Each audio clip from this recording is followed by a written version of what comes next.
በስመ አብ ወወልድ ወመንፈስ ቅዱስ አሐዱ አምላክ አሜን። አባቶቼ ካህናት፣ ወንድሞቼ ዲያቆናት፣ በዚህ ማለዳ በዚህ መቅደስ ተሰበሰባችሁ አባቶችና እናቶቼ፣ እህቶችና ወንድሞቼ፣ ሕፃናት ጭምር ሁላችሁም በልዑል እግዚአብሔር ስም እንደምን አደራችሁ? እንደምን አደራችሁ? እንደምን አረፈዳችሁ? ልናመሰግነው ልናመልከው በዕድሜያችን ላይ ሺህ ሰዓትና ሺህ ጊዜ ሰጠን የአባቶቻችን አምላክ የእኛም አምላክ እግዚአብሔር ስሙ የተመሰገነ ይሁን። የሰላም ቃል ኪዳን ከእነሱ ጋር አደርጋለሁ። ትንቢተ ሕዝቅኤል ምዕራፍ 37 ከቁጥር 26 ነው። አንዳንድ ጊዜ መራራውን እውነትን መናገር ይኖርብናል። እየሮጣችሁ መታችሁ ለሕፃናቱ ምንም ለማያውቁት ሥጋ ወልደ አምላክን ደግሞ ለእግዚአብሔር እንዲቀበሉ ታደርጋላችሁ። ደግሞ ይዛችሁ እየበረራችሁ ትሄዳላችሁ። እባካችሁ የዚህ ዓለም ምግብ እንኳን ክብር አለው፣ እንኳን ዘላለማዊ ሕይወት የሚሰጥ ክርስቶስ ይቀርባል። እና ወደ ኦርቶዶክሳውያን ስርዓት ያዙ። ተው እግዚአብሔር ዝም ሲለን እውነት እንዳይመስላችሁ። እኔ ላስተምር የፈለኩት ስለ ቃል ኪዳን ነው፣ ግን የምታረጉት ነገር ደስ አይል፣ በጣም ደስ አይል። እና ማን ይምከራችሁ? እኛ ካልነገርናችሁ እና ደስ አይልም። በጥቅሉ ደስ የማይል ነገር ነው ሁሉ ጊዜ የሚደረገው እና ይሄ ደግሞ አይጠቅምም። ሕፃናቱ ምንም ስለማያውቁ በረከታቸው አይወሰድባቸውም። የእናንተ ሕይወት ግን ይነጠቃል፣ ትቀሰፋላችሁ። ሕፃናቱን በሕይወት ብታሳድጉ ይሻላችኋል። በተለይ እናቶች ልጆቻችሁን በሕይወት ኖራችሁ ብታሳድጉ ይሻላችኋል። ከዚህ በላይ መራራ ነገር እንድናገር አታድርጉ። በሕይወት ኖራችሁ ትዳራችሁ የተባረከ እንዲኖር አድርጉ። ስርዓት ይዛችሁ የተባረከ ትዳር እንዲኖራችሁ፣ የተባረከ ሕይወት እንዲኖራችሁ አድርጉ። ያ የሚሆነው ስርዓት ሲኖራችሁ፣ ፈሪሃ እግዚአብሔር ሲኖራችሁ። ከዚህ ውጭ ግን እኛ እንናገራለን፣ መንሹ በእጁ የሆነ እግዚአብሔር የራሱን ስራ ይሰራል። ሁልጊዜ እናጥረዋለን። አንዳንዴ በጣም ከድፍረታችሁ የተነሳ ዳቦ ይዛችሁ ወደዚህ ህዝብ ገቡ እናቶች አሉ። እዚህ ቤተመቅደስ ጡጦ የሚሰጡ እናቶች አሉ። እና ከዚህ በላይ እንዴት እንናገር? እሺ ወንድላችሁ አሰቡ ማለት ነው። እና ትዳራችሁ ሊባረክ የልጆቻችሁ እናቶችና አባቶች እንድትሆኑ በፈሪሃ እግዚአብሔር በየሳምንቱ ላይ ያታርጉት። በቃ ካወራላችሁ የምትዘጋረቁ ከሆነ በየሳምንቱ ላይ ቢያንስ ወር አንድ ጊዜ አድርጉ።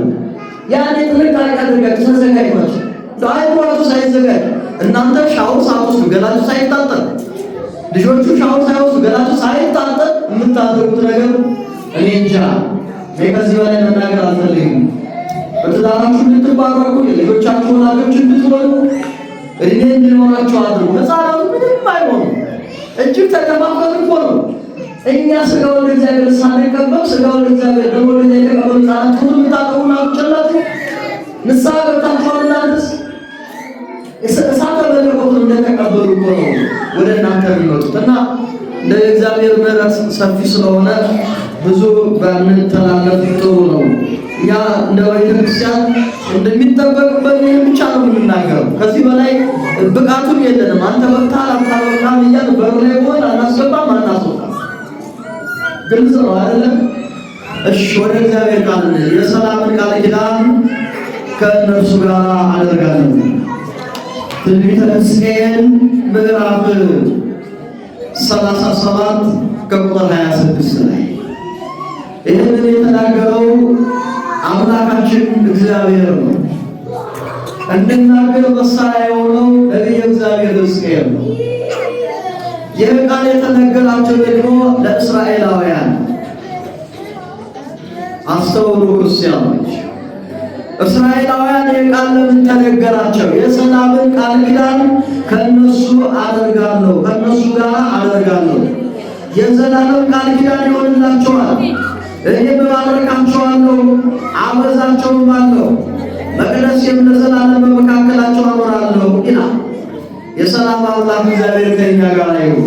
እባርካቸዋለሁ፣ አበዛቸዋለሁ፣ እኔ በመካከላቸው እሆናለሁ ይላል እግዚአብሔር። ምን አይነት ደግ አምላክ ነው! ክርስቲያኖች እባርካቸዋለሁ፣ ከእነሱ ጋር እሆናለሁ፣ ከመካከላቸው አልጠፋም እያለ እግዚአብሔር ሁልጊዜ ዛሬም ለእኛ ይናገራል። ክርስቲያኖች አሁን ከእኛ ጋር ስለሆነ ነው እግዚአብሔር በዚህ ቤተ መቅደስ የሆነው። እናንተም እኔ እግዚአብሔር ባይረዳን ኑሮ ከተኛንበት ከዛ አልጋችን ላይ መነሳት አንችልም።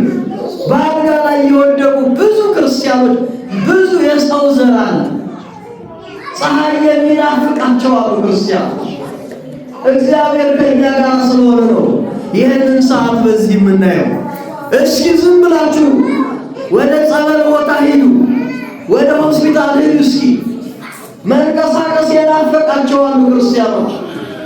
እኔና እናንተ በቅተንና ንጹሕ ሆነን አይደለም አሁን እዚህ የቆምነው። የሰላም አለቃ ክርስቶስ ከእኛ ጋር ስለሆነ ነው። እስራኤላውያን እንደምታውቁት ተበትነው የሚኖሩ ሕዝቦች ነበሩ። ረሃብ ክፉ ነው ክርስቲያኖች። በረሃብ ምክንያት ወደ ግብፅ ወርደው በግብፅ በባርነት ለ400 ዘመን ይገዙ ነበረ፣ ይረገጡ ነበረ፣ ያለቅሱ ነበረ። መከራቸው ብዙ ነበረ እስራኤላውያን። ይሄ ሁሉ የሆነው በረሃብ ምክንያት አገራቸውን ለቀው ወጥተው ነው። ወገኖቼ ዛሬም በረሃብ የሚሰቃዩ ኢትዮጵያውያን አሉ። የተለያዩ ሶሻል ሚዲያዎችን ስናይ መፈጠራችንን ያስጠላል። በዚህ በ21ኛው ክፍለ ዘመን የሚያሳዝነው ነገር እግዚአብሔር በረከትን ሳያሳጣን እኮ ነው። እግዚአብሔር ጨለማውን ወስዶ ብርሃን አውጥቶ ብርሃን ያመጣል።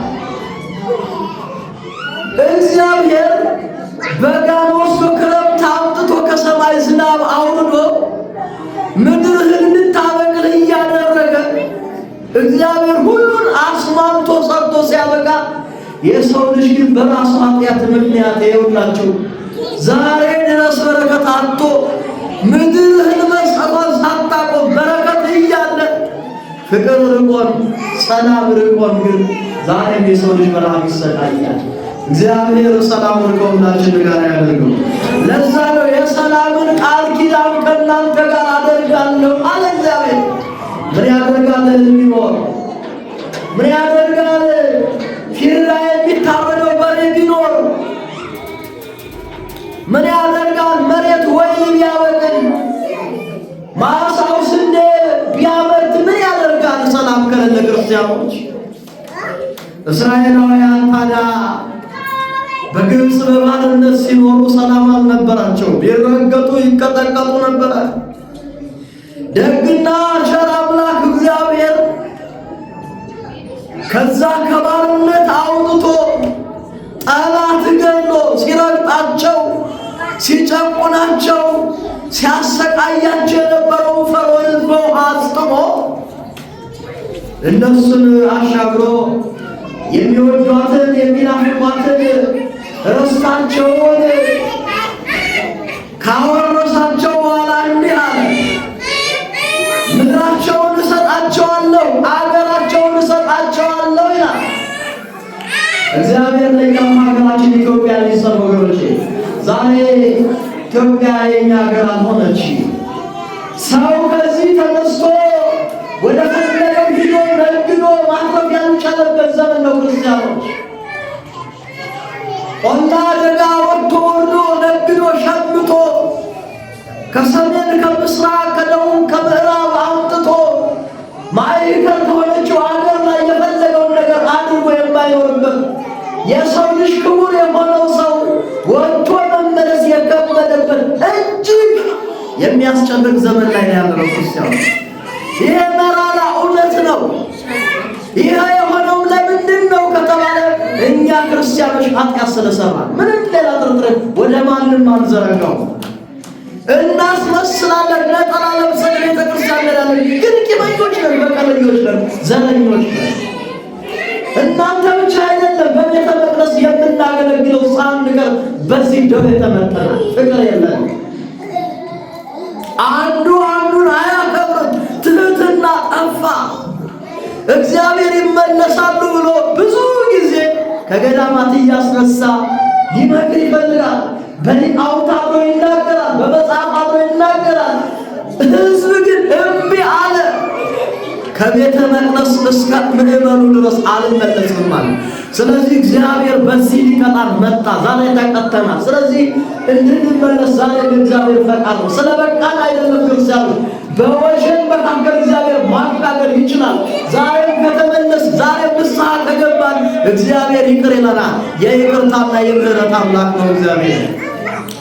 ታዲያ እስራኤላውያንን ምድራችሁን እሰጣችኋለሁ፣ አንድ መሪ እሰጣችኋለሁ አለ። ዳዊትን አነገሰላቸው። ከዛ በኋላ አለ የሰላምን ቃል ኪዳን ከእናንተ ጋር አደርጋለሁ፣ ከእነሱ ጋር አደርጋለሁ አለ።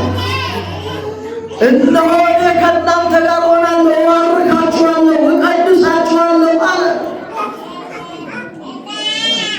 አበዛችሁም አለው ይላል። ለዘላለም በመካከላችሁ እኖራለሁ ይላል እግዚአብሔር። ተመልከቱት፣ ይሄ ቃል አይደለም፣ የእግዚአብሔር ቃል ነው። ትንቢተ ሕዝቅኤል ምዕራፍ 37 ከቁጥር 26 ላይ ተመልከቱ። ነቢዩ እግዚአብሔር ዳዊት በመዝሙር 119 ላይ እንዲህ ይላል፣ ሰላምን ከሚጠሉ ጋራ ነፍሴ ብዙ ጊዜ ኖረች ይላል። አይገርም?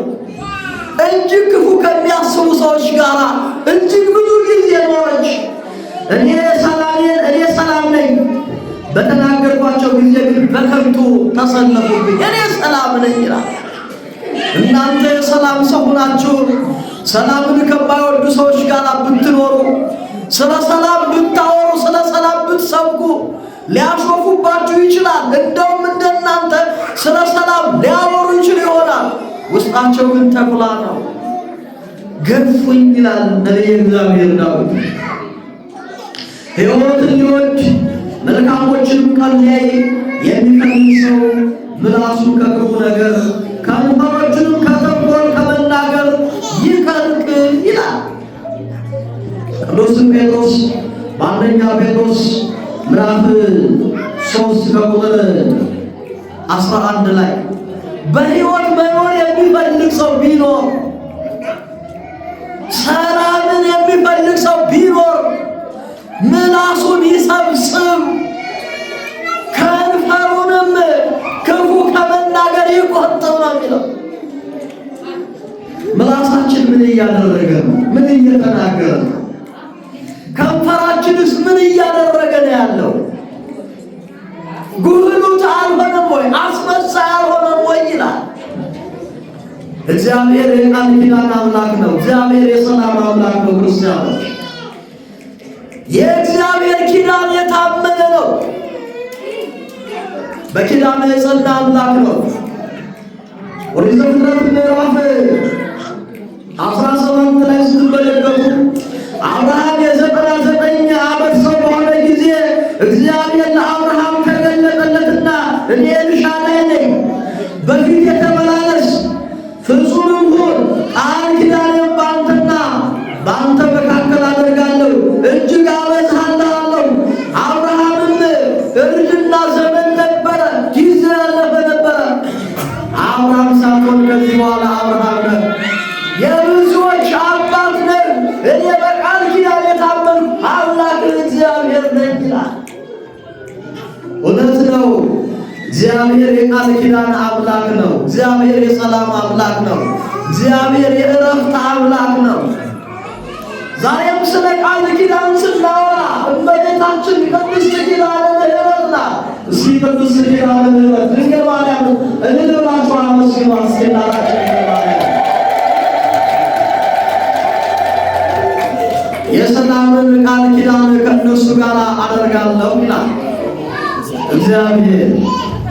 እመቤታችን ቅድስት ድንግል ማርያምን እግዚአብሔር የሰላም ቃል ኪዳን ምልክት አደረጋ። ኪዳነ ተካሄድኩ ምስለ ሕሩያኔ፣ ከመረጥኳቸው ጋር ቃል ኪዳኔን አደረግኩ ይላል እግዚአብሔር። ለዛ ነው እስመ ሐረያ እግዚአብሔር ለጽዮን ወአብደራ ሸበኩሎ ማህለቦ፣ እነሆ ጽዮን ድንግል ማርያምን ማደሪያ ትሆነው ዘንድ መረጣት ይላል። መርጦ አከበራት። ያከበራት ቅድስት ድንግል ማርያምን ቃል ሥጋ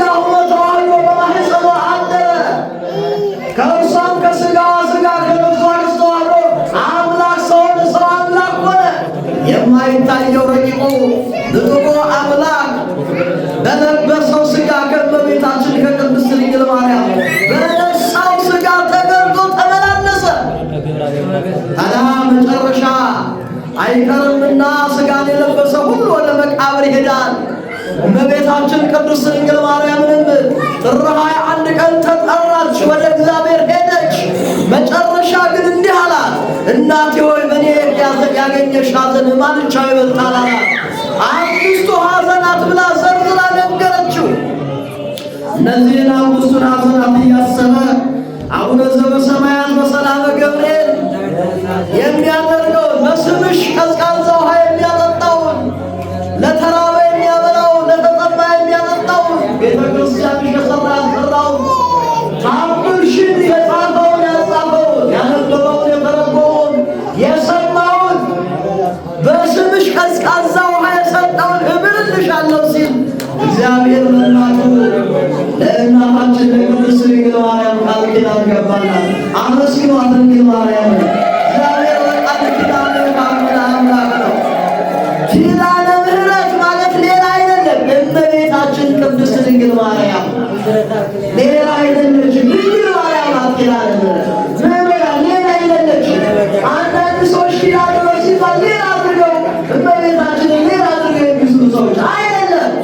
የካቲት 16 ቀን በገባው ቃል ኪዳን መሰረት አምላካችን ፈጣሪያችን ለእመቤታችን ለቅድስት ድንግል ማርያም በገባው ቃል ኪዳን መሰረት በስሟ ቀዝቃዛ ውሃ ያጠጣውን ስለማረው ክርስቲያኑ ለዛ እኮ ነው እናቶቻችን በተለይ የቆሎ ተማሪ ሆነን አገር ለአገር ስንንከራተት ያኔ በእንተ ስሟ ለማርያም ስለመብርሃን ብለን ስንጠይቅ በስሟ እኮ አሰብረው ነው።